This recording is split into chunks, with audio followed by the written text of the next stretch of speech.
Mayong hapon mga igsoon, ako di ay si Princess Hermosilian ug naa ko diri karon sa inyong atubangan mga igsoon aron pagsangyaw sa pulong sa Ginoo Jesus Christ. Og akong Bible verse mga igsoon, Hebreo 13:5. Ayaw higugma ang salapi, kinahanglan makontento kamo sa unsay anaa ninyo. Kay ang Dios nag-ingon, dili ko gayud kamo talikdan. Mga igsoon, mao na ang pulong sa Ginoo nga gipaambi sa inyo karon kay tungod dili sa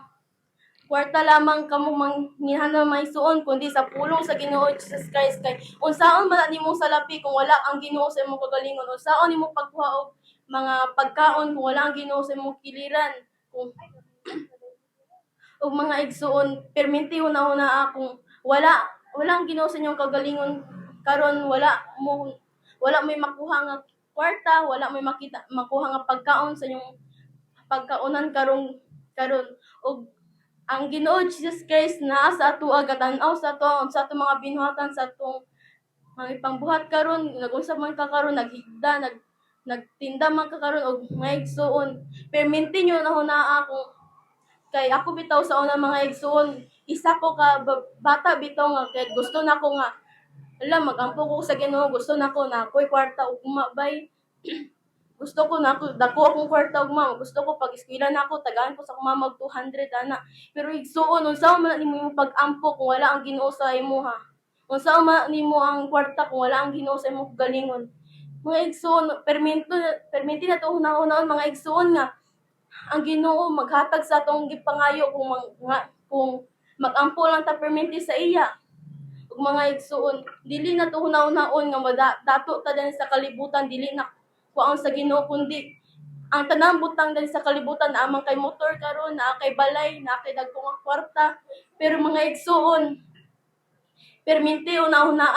ang tanang butang mawala lamang na mga igsuon perminti niyo una-unaon nga kaning kalibutan mahanaw ra mga igsuon kay dili tanang mga butang ni sa kalibutan magdugay kun dili kwaon ta sa Ginoo mga igsuon kay kay mga igsuon mahabit na moabot ang Ginoo Jesus Christ kung dili mabayran sa salapi ang Ginoo Jesus Christ kay kaning salapi gikan ni sa iya ha. O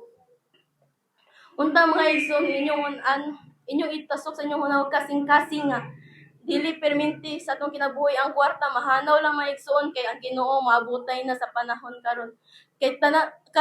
kabantay mo mga igsuon ang panahon karon daghan na kay galisod, daghan na kay mga lunok, daghan na kay gaulan-ulan ng mga igsuon. Basin ugma mga igsuon mukhaon ta sa Ginoo Jesus Christ. Wala ta kabalo, wala mo nagampo karon sa inyong pagtulog, wala mo naghinulso sa inyong mga sala.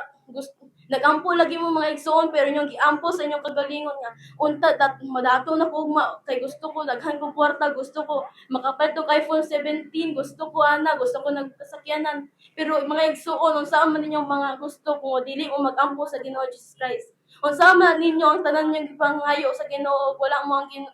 ang Ginoo sa inyong kagalingon. Mga igsuon perminti nyo hunahon ang Ginoo perminti maghatag sa tuwa og mangayo ta sa iya. Pero kung mangayo mo mga igsuon gusto niya nga tibuok ninyo kasing-kasing ihalad sa iya. O maura to mga igsuon akong ihatag kay Ate Rose ang mic.